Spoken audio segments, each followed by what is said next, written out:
On pourrait croire que la science, à mesure qu'elle progresse, fait reculer l'ignorance et la superstition. Et bien même si c'est un peu vrai, paradoxalement, l'inverse est vrai également.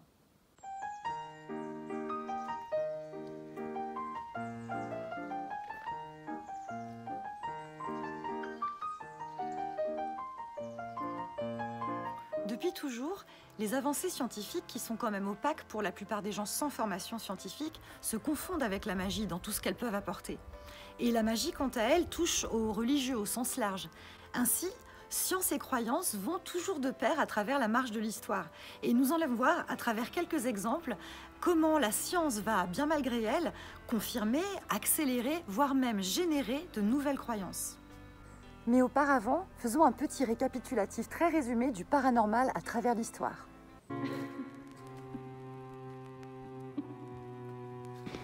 La croyance dans les spectres existe au moins depuis l'Antiquité. En effet, Platon pensait déjà que les victimes de morts violentes passaient un petit moment prolongé sur le même plan que les vivants pour pratiquer une vengeance ou éventuellement trouver la paix. Même Ovide cite une armée de spectres, les ancêtres de Rome, hurlant parce que le culte des morts n'avait pas été respecté. On a retrouvé dans quelques sépultures, en Égypte, en Grèce ou encore en Italie, des défictios ou charmes gravés. En gros, c'est pour empêcher les esprits de nuire ou éventuellement les contrôler, ce qui même s'apparente à la nécromancie. Dans l'ensemble, dans le monde gréco-latin, on retrouve toujours les mêmes histoires, revenant avec des chaînes, possessions, victimes de meurtres cherchant vengeance, bref, du grand classique.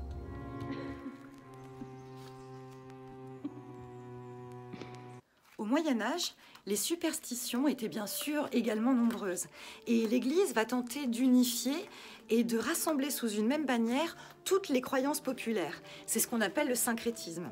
C'est pourquoi la plupart des récits de hantises qui nous sont parvenus du Moyen-Âge prenaient place dans des églises, monastères, sacristies et autres lieux consacrés.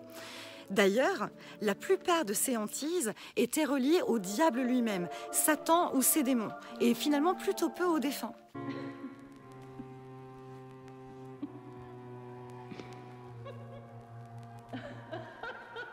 Cela, plus ou moins jusqu'à la Renaissance, durant laquelle l'Église va développer le commerce des indulgences, ce qui précipitera d'ailleurs la réforme protestante, les 95 thèses de Luther, l'affaire des placards, etc. Grosso modo, pour ce commerce des indulgences, il fallait exalter la notion du purgatoire, qui existait déjà auparavant.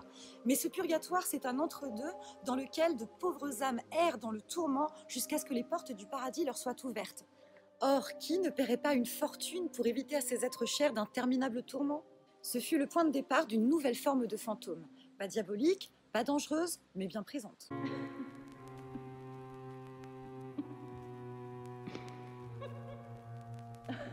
Le siècle des Lumières, qui va petit à petit nous ouvrir les portes vers la science moderne, va reléguer toute forme de croyance et de superstition vers l'obscurantisme.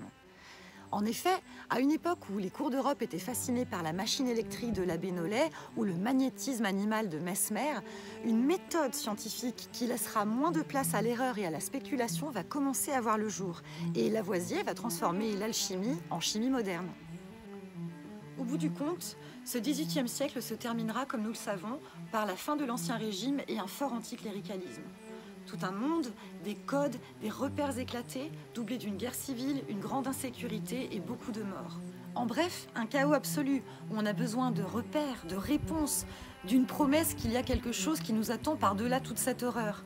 Et vu que l'Église a pas mal cédé de terrain, la place est libre, même béante pour autre chose.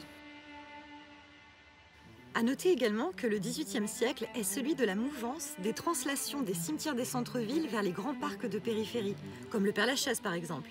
Et ça va donner place à toute une nouvelle mode de tombeaux individuels spectaculaires ou de caveaux familiaux avec leurs sculptures, donnant de plus en plus de place au culte des morts.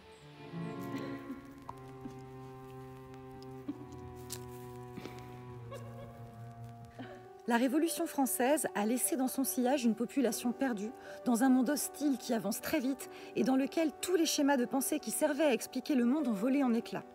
Par-dessus s'ajoute la révolution industrielle, un grand bouleversement technologique qui va précipiter la disparition d'un nombre exorbitant de métiers et de modes de vie, ce qui opérera dans les mentalités en général et chez les artistes en particulier un besoin de retour aux sources.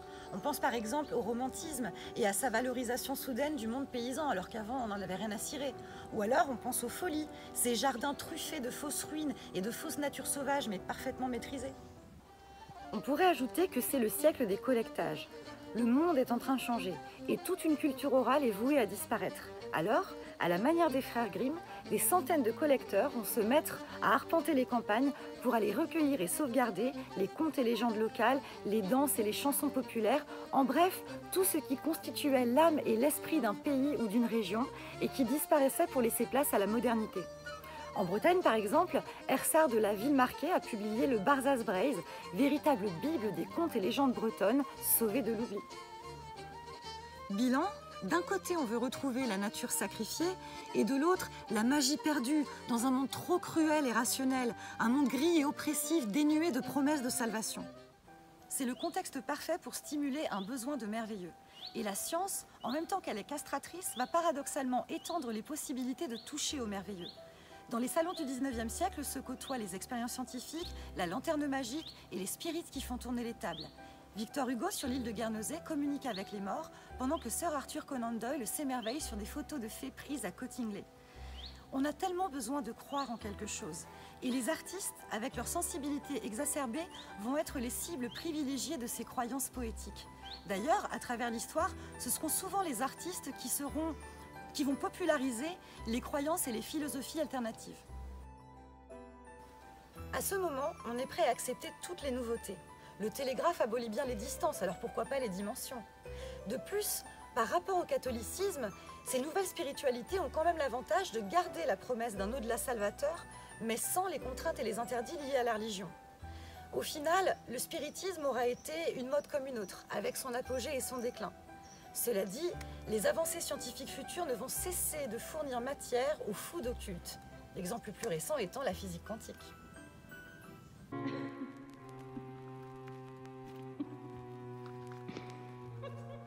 En Angleterre comme en France, pour poètes, auteurs, originaux et même économistes, c'est la surenchère à la maison tarabiscotée, aux mœurs étranges et même au surnom Jean le lycanthrope. C'est l'époque de Dracula et son Bram Stoker, Mary Shelley et son Frankenstein ou encore James Matthew Barrie et son Peter Pan. En France, c'est Victor Hugo qui, durant son exil à Guernesey, fit l'acquisition d'une maison étrange pour communiquer avec sa défunte fille Léopoldine. La maison, disait-on, était hantée par l'esprit d'une suicidée. Victor Hugo et sa femme y organisèrent de nombreuses séances de spiritisme dans un décor plus qu'étrange. Il fit recouvrir la maison de tentures sombres, les verres des fenêtres étaient épais comme des culs de bouteille pour laisser passer très peu de lumière.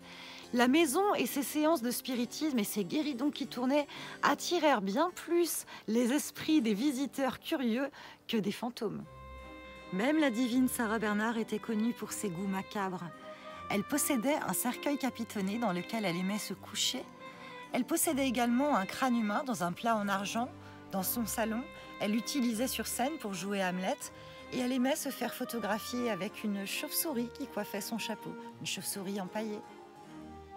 Si en Angleterre et en France, cette mode se traduit par le gothique, hérité d'une longue tradition de châteaux, contes et légendes, traditions orales populaires, les Américains, eux, ont leurs propres influences. Au nord-est, un syncrétisme s'opère entre la culture des colons européens et celle des légendes indiennes. Edgar Poe est le parfait représentant de cette mouvance. Au sud, par ailleurs, la culture noire créole, elle-même pétrie de superstitions et de légendes, se mélange à celle des Européens, livrant tout un imaginaire absolument unique.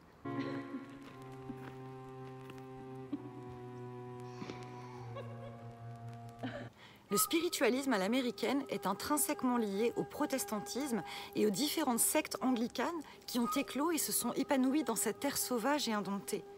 Les superstitions y trouvent un terrain particulièrement favorable, à l'image de l'histoire des sorcières de Salem.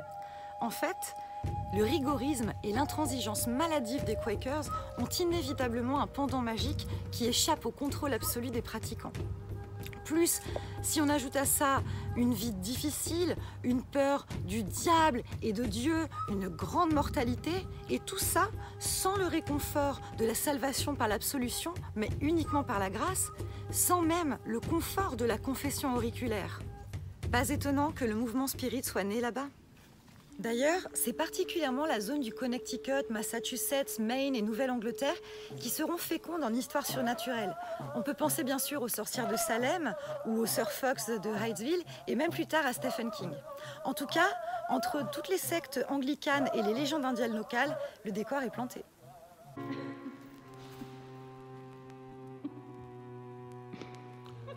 Les jeunes sœurs Fox vont créer la sensation dans leur voisinage en pratiquant une séance de spiritisme dans leur maison. Durant cette séance, elles communiqueront avec un esprit qui va s'exprimer par des coups pour répondre avec justesse à toutes leurs questions. Cette histoire va créer un engouement national et même international. Le spiritualisme est né, et bientôt, tout le monde va commencer à être témoin de phénomènes paranormaux. Et dans un premier temps, cet engouement va rendre les sœurs Fox riches et célèbres. Jusqu'à ce qu'elles se rétractent des années plus tard, avant la supercherie, mais trop tard, le mouvement était lancé. Quant aux sœurs elles-mêmes, elles mourront dans la pauvreté et l'oubli. La différence avec les hantises à l'ancienne ou à l'européenne catholique est immense. Avant, les manifestations surnaturelles comme une présence intangible ou des meubles qui bougent étaient invariablement imputées au diable lui-même. C'était un mal à extirper. Avec le spiritualisme à l'américaine, il ne s'agit plus du diable ou de Dieu, mais de la grand-mère ou de l'ancien propriétaire de la maison. Le surnaturel est dédramatisé, banalisé, voire même vulgarisé. La notion du paradis et de l'enfer cède la place à une vision plus moderne de différentes dimensions, fréquences ou niveaux de conscience. Dieu est dépossédé du magistère sur les âmes et de simples médiums peuvent communiquer avec elles pour régler leurs problèmes. En fait, cette vision émancipatrice et individualiste ne pouvait naître que dans l'Amérique protestante.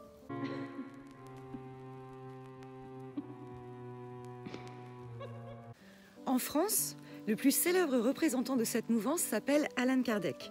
C'est l'inventeur de la société spirit et même du mot spiritisme. Selon Kardec, le mot spiritualisme, qui s'intéresse au spirituel, s'oppose au matérialisme. Or ici, il ne s'agit pas de ça, mais plutôt de la croyance dans les relations entre le monde matériel et le monde des esprits issus des mondes invisibles. Plus qu'un allumé original, Kardec, de son vrai nom Léon Rivail, se veut homme de science. Et il va s'ingénier à rationaliser toutes ces manifestations surnaturelles, à les regrouper et les organiser pour leur donner plus de solidité et de crédibilité. C'est une démarche honorable. En gros, il souhaite apporter la preuve scientifique de la vie après la mort. Et ce 19e siècle, éblouissant d'avancées scientifiques et technologiques, pourrait le permettre. En tout cas, c'est son credo. Il va par exemple établir une échelle des types d'esprits. Léger, frappeur, misanthrope, pur, etc., etc. Il va également cataloguer toutes les disciplines se rapportant au surnaturel, le médium, l'écriture automatique, l'enregistrement de voix désincarnées, etc., etc. En gros, la science moderne au service de la découverte de l'au-delà. Il écrira à ce sujet 2 best-sellers et présidera à la revue Spirit. Mais curieusement, les sœurs Fox et les maisons hantées, qui sont quand même à l'origine de tout son mouvement, ne lui inspireront que méfiance, de peur de le faire passer pour un obscurantiste superstitieux. Pour lui, les véritables maisons hantées sont extrêmement rares et elles le sont uniquement par des esprits très marginaux de type frappeur. En tout cas, il est intéressant de constater que c'est au Brésil qu'il laissera l'empreinte la plus forte, plusieurs rues et écoles y portant son nom. D'ailleurs, un biopic brésilien sur la vie de Kardec est disponible sur Netflix.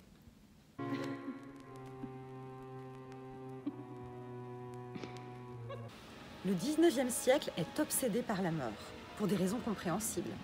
D'ailleurs, cette époque créera des modes bizarres et dérangeantes qui heureusement ne firent pas long feu. Comme par exemple le masque mortuaire dans le salon, des amulettes contenant cheveux et ossements des défunts, des visites touristiques à la morgue et même des photographies des morts.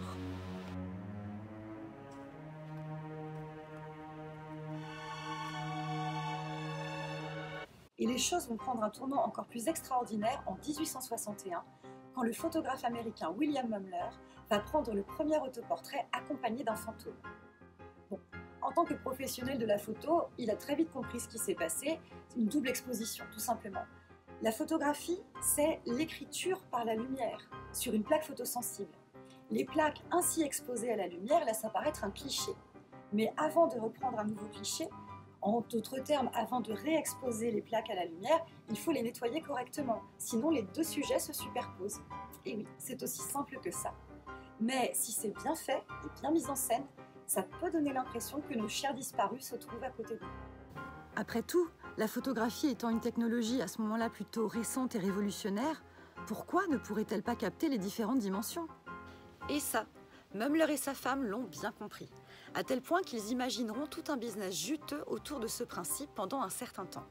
Dans la salle d'attente, l'épouse passait du temps avec les clients pour leur tirer les verres du nez et essayer de comprendre ce qu'ils espéraient voir apparaître, un enfant, un époux, une mère. Quant au photographe, il n'avait plus qu'à réexposer la plaque une seconde fois avec un figurant et une mise en scène. Le succès fut instantané. La guerre de sécession et ses 650 000 morts étant passés par là, le besoin de consolation était énorme. Si on ajoute une technologie relativement nouvelle, des artisans doués et manipulateurs, et une grande détresse humaine qui mène à une suspension d'incrédulité, le tour est joué, une nouvelle mouvance était née. Bien sûr, comme à chaque fois, le poteau rose finit par être révélé, les autres photographes connaissant parfaitement le principe.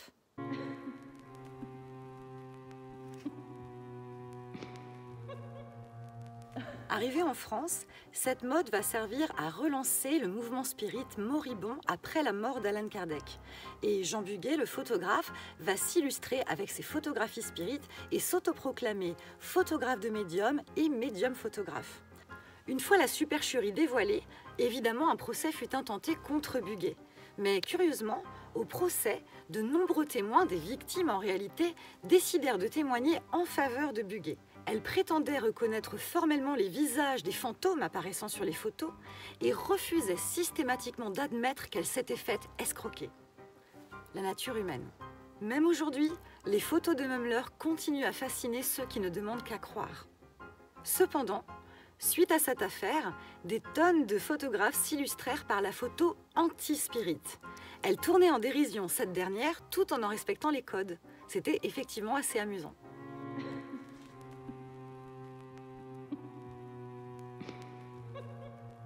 La maison hantée est un cas à part tout à fait passionnant de l'histoire du spiritisme. C'est une attraction Disney, une émission de télé-réalité, un nombre incalculable de livres et de films et même des sites touristiques. Toutefois, si le phénomène de la hantise, comme nous l'avons vu, semble plus ou moins toujours avoir existé, la maison hantée, elle, semble n'apparaître qu'au XIXe siècle. La première, en tout cas la plus célèbre, fut sans doute celle des sœurs Fox, qui lança la mode des maisons hantées, des médiums et des esprits frappeurs. Mais aux États-Unis, on peut noter aussi une mode très étrange de la maison construite pour les esprits. C'est par exemple le cas de la célèbre maison Winchester en Californie. Les carabines Winchester ont sûrement causé beaucoup de morts. Et la veuve de leur inventeur, Sarah Winchester, était rongée par le remords et persécutée par les esprits vengeurs.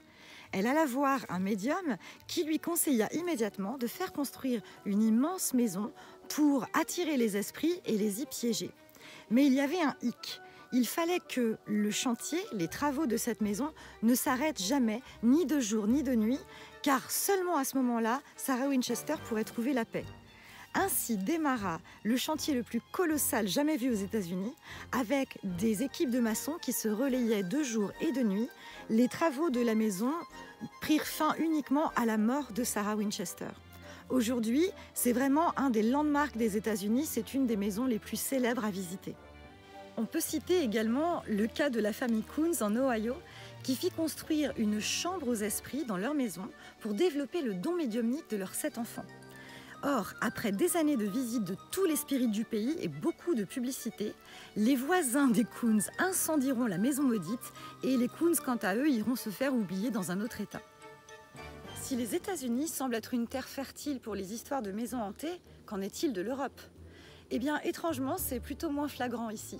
Parce que, entre un contexte socio-religieux radicalement différent et le désintérêt d'Allan Kardec lui-même pour le sujet, on a étonnamment très peu de cas de maisons hantées notoires en Europe. Ici, ce seront plutôt les châteaux en ruine qui vont stimuler la fibre romantico-macabre des Européens. Et la littérature de l'époque est plutôt riche en exemples et va continuer de l'être jusqu'à nos jours. Encore une fois, ce sont les Américains qui vont se démarquer dans ce domaine, avec Nathaniel Hawthorne et sa maison aux 7 pignons, ou encore Edgar Poe et la chute de la maison Usher. Bien sûr, on pense également à Shirley Jackson et à Stephen King pour ne citer qu'eux. En Europe, du coup, moins d'histoires de maisons hantées, mais beaucoup plus de châteaux hantés, comme par exemple Le fantôme de Canterville d'Oscar Wilde, même si ce dernier est plutôt satirique et humoristique. En tout cas, la maison hantée, quel que soit le médium, littérature ou cinéma, semble le plus souvent être une métaphore plutôt qu'un récit véridique. En fonction de la partie qui est hantée, cave, grenier, cuisine, on va pouvoir exprimer le malaise de l'auteur lui-même ou du protagoniste. Alors par exemple, la cave, ça va être les instincts, le grenier, ça va être plutôt la psychologie, et la cuisine, la cellule familiale, etc., etc. Dans certains cas, ça peut être l'intégralité de la maison, comme dans, par exemple, le Poltergeist de Steven Spielberg. En l'occurrence, les constructions de ces grandes résidences absolument inhumaines et sans aucun égard sur les restes d'un cimetière indien. Il y a aussi l'exemple de la pièce secrète, la pièce où réside le mal, l'essentiel des secrets ou même l'abcès à crever et qui ne s'ouvre qu'à la fin, comme par exemple dans la magnifique série The Haunting of Hill House, qui est une métaphore tout en finesse sur le deuil. Mais la maison hantée américaine est avant tout un objet de pop culture tout à fait unique et propre aux Américains. D'ailleurs, avez-vous déjà remarqué qu'elles se ressemblent toutes ?